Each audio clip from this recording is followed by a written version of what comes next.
Welcome to the Women in Industry podcast.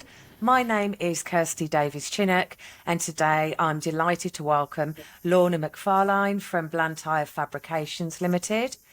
Blantyre Fabrications are based in Lanarkshire in Scotland. They were established in 2021 and they manufacture and repair concrete mixers for the construction industry. Hello, Lorna, and welcome. Hi there. I love the information I've had from you because your main career up until a few years ago, you were a midwife and you were based in London. That's right. What made you want to go to be a midwife? Well, I started off as a nurse, so I trained as a general nurse and then migrated into midwifery, which I actually really, really enjoyed. It was mostly a joyful time, bringing new life into the world.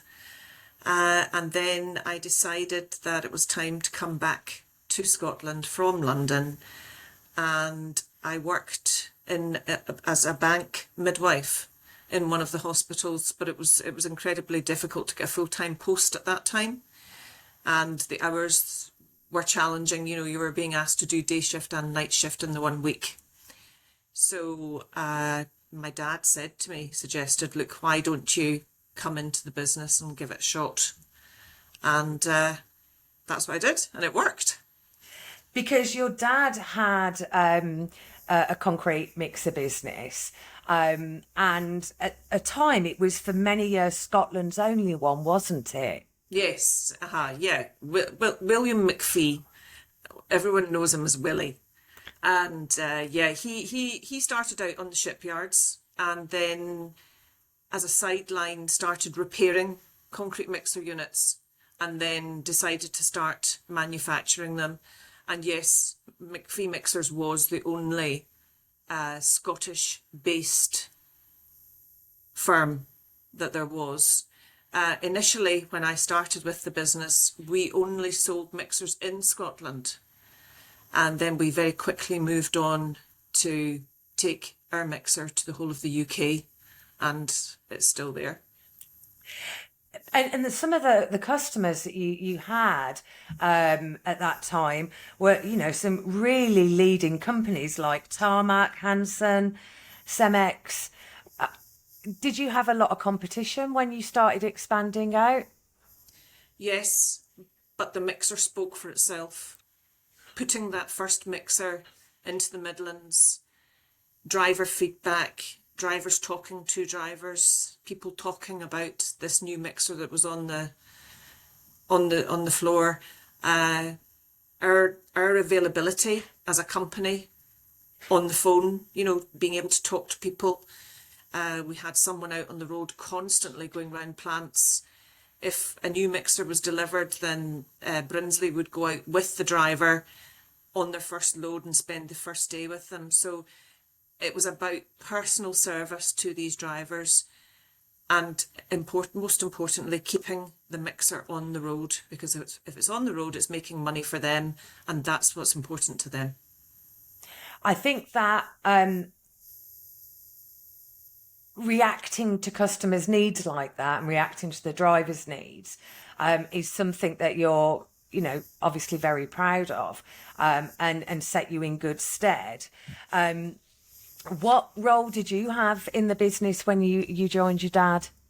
I came in and my mum was in the business, so she taught me accounts and payroll, and I did that for a number of years, and then eventually I worked myself down onto the shop floor, and so basically now I go between the two, shop floor, office, and I just love it all. It's great. I must admit, I always look forward to one of your LinkedIn posts because you use a lot of video, you use a lot of photographs, and this is probably quite a feminine reaction, but I love the fact that your concrete mixers come in so many different colours. The one you did for Orkney, like that azure blue, it's absolutely stunning. Is that unique to yourselves, or do other companies do that as well? Other companies can do it. I think what's happening and what's good with us is we're dealing with a lot of independents, and the independents have their own colour scheme. And I have just been really, really lucky over the last couple of months that we've had really, really obscure colours coming through. But yeah, the Lady of Orkney was beautiful, and the Black Pearl, she's a stunner too. Yeah, I saw the black pearl the other day, and I was like, yeah, that's so pretty. Yeah. Yes. In 2018, you and Brinsley sold your business interests Yes. in your mum and dad's company. Yes. How did you readjust to civilian life? Obviously, not very well since you've started up again, but No, it was awful. It was awful. I went home. I think I managed to stay around the house for about maybe 2 or 3 days. And I thought, no, I can't. So I actually went round to see the farmer, local farmer, and I went to work on the farm. So I did 2 years work on the farm, and then decided I was lucky. I retained ownership of the premises that my dad had set up on. So when the premises became available, which was the 4th of May, and I was able to come back in on the 4th of May, it was just meant to be. That, it was just meant to be. So I started up on the 4th of May as soon as I was able to. We came back into our old premises, and it was just like coming home. and you took on some of the staff that you'd previously worked with as well, didn't you? Yes, So yes. you've got the I longevity of experience as Yeah, well. I brought back my core boys, and by core I mean their knowledge is phenomenal. They have a passion for mixers. They are exact, and they want to produce the best mixer in the UK, and they're doing that. They're doing that. You say you spend quite a lot of time on the shop floor as well. Mm. You said somewhere that it sort of relaxes you just to sort of stand and watch everything going on in the workshop. Mm-hmm. Does it make everything worthwhile when you're watching everything be built? Yes, it makes me. I feel really, really proud. I also, especially when I'm on the mezzanine floor, I know that my dad's still here, watching what we're doing, um, probably laughing. Uh, and yeah, I just get an immense feeling of pride, just seeing what the boys are doing, because they're not, they're working efficiently on their own terms. They don't need to be cajoled into doing anything. They just do it, and it's a joy to watch them.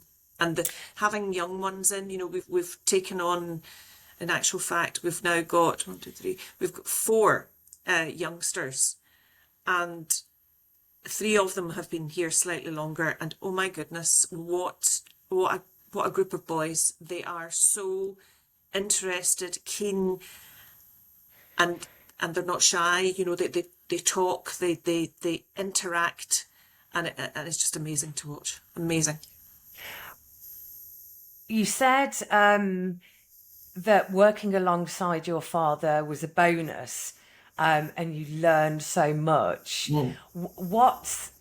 What's the main thing when you look back that you learnt from him? Honesty and integrity. Work hard. Give it 110%. Go home, lick your wounds, and come back the next day and start fighting again. And listen to your customer. Listen to your customer, because your customer's king. I think everyone who runs a business will have that day where they need to go home and lick their wounds or drink a very large glass of wine or go for a run or whatever it is you do. But what do you do outside of the day job? You've got Dogs, I think. Yeah, I start my day. I'm up at 5 o'clock in the morning. I go to the gym. I'm in the gym for 6, and I do an hour in the gym, and then I come to work and I do that. When I go home, I've got 4 dogs, 2 cats. We've got 5 sheep. One is just about to deliver twins. Hopefully they'll be Oh, girls. And I've got 4 guinea fowl running about the garden as well. So yeah, it's slightly full on when I go home too, but it's nice. It's relaxing. It's a different atmosphere. It's a calm, quiet atmosphere rather than in here where it's a constant and noisy place to be. you need that contrast. Yes. One of the guests I was talking to last week said something very similar, which Mm. is you need to sort of give all your all at work, but then when you get home, even if you've had a bad day, you need to sort of shed it so Well, you yeah, can change your absolutely. mind, change the frame of mind. Yeah, especially, I've got 2 girls at home, so I can't carry baggage from here home. Equally, I can't carry baggage from home here. So yeah, but it's possible to do. It is definitely. It is something that you do learn Mm. as you go through. Um, So, looking at this year and all these fabulous mixes that we're seeing being delivered to your customers, have you got any goals you particularly want to achieve this year? Because even though you've got all the experience, as you are now, you're a new company, a young company. So, what do you want to achieve this year? I would like to increase the number of mixers that we're producing.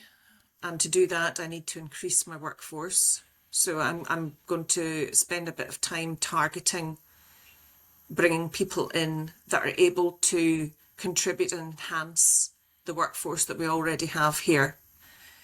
It's important that we increase the workforce so that my older boys and my older self can teach the young ones what we know, pass our knowledge on, because this business, I would like it to continue. I would like the young ones, the old ones will step back, we'll be in the background, and the young ones will drive it forward and take it to the next level.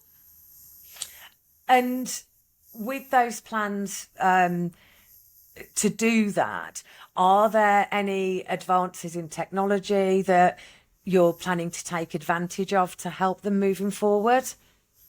Well, I would love a couple of robot welders, but they're incredibly expensive. I'm so glad you said that. I want robots. I get really excited about robotics at the moment. um, and if you look back at Lorna when you were sort of 15, and obviously your dad and your mom had the business, did you ever think that you'd end up doing the same thing? Oh gosh, no, no. It it's incredible. I had no idea what to do when I was leaving school, and it was my mum that said, "Be a nurse. That'll suit you. Be a nurse." And that was the reason I went into nursing. So absolutely, I had, some people know exactly what they want to do with their life and they map it out as a 15, 16-year-old. No, I still don't know what I want to do. I'm still learning. I think that's true. We all learn as we go along, and Yes. your role will change, HR laws will change, technology will change. Um, you might get that robot or a couple of them. And what's the best advice you were ever given? Work hard. Really, really work hard and focus. Focus on what you want. It's irrelevant if you don't know the path that's going to get you there, but if you really focus on what you want and challenge yourself and really give your all, you can do it. You can. There will be ups and downs, and there will be tears, there'll be laughter. But if you focus and just go for it, just go for it. It's possible. I think one of the things that can stop people starting and stop them go for it is a lot of people feel they need a roadmap, whereas you've just got to take the first step. You don't know what's going to happen a week today or tomorrow or next year. You know, you've just got to take that first step, and just keep going. And as you say, focus so you don't get too distracted on your route. But quite often you'll achieve things on the way to your goal that are worth celebrating in themselves as well. Do you do that? Do you stop and celebrate the small achievements? Yes. I I was never on Facebook or LinkedIn prior to starting the business. And I use that platform to celebrate what we produce in here, to showcase to everyone just what a small company that has drive and knowledge can actually achieve and produce. So that's how I showcase what this team in here can do. I mean, they're producing some absolute sort of stunning work. You say your guys are really, really dedicated and they know what they're doing. They obviously pay great attention to detail. Yes. Do you have systems in place to help them with that? Are you looking to put systems in place for when they're training the younger generation? How do you control that quality aspect? We do have systems in place, and we have people with a good eye that walk around and critique as we're going along. We bespoke build each mixer to the request of the customer, and each one is different. They all have different requests. And we produce a document that follows each mixer through the workshop. So it starts in the office and ends up back in the office on completion. So yes, we do have systems in place. We are still working on producing control documents that teach the young ones the step-by-step process. So we are still working on that. Look, everything is always a work in progress. I don't think you ever finally reach the end until the very, very end. I'd agree with that. One of the things that we found useful over the years is in producing training documents is just how we can take advantage of the fact, we can take photographs and go, I don't know, this is the ingoing pick and place. This is the outgoing pick and place. This is the on button. This is the emergency stop. And you can just do that. Whereas 30 odd years ago when I started it, you couldn't do that. Yes. You say you're an expert juggler, but out of all the different aspects of your role, what do you enjoy the most? Talking to the customers and talking to my boys. Yeah. And you've got 2 daughters at home, you said. Are they interested in concrete mixers? No, one's actually at university doing law, and the other one is currently doing A-levels. I don't know what she's going to end up doing, but whatever it is, she'll be fine. She'll be absolutely fine.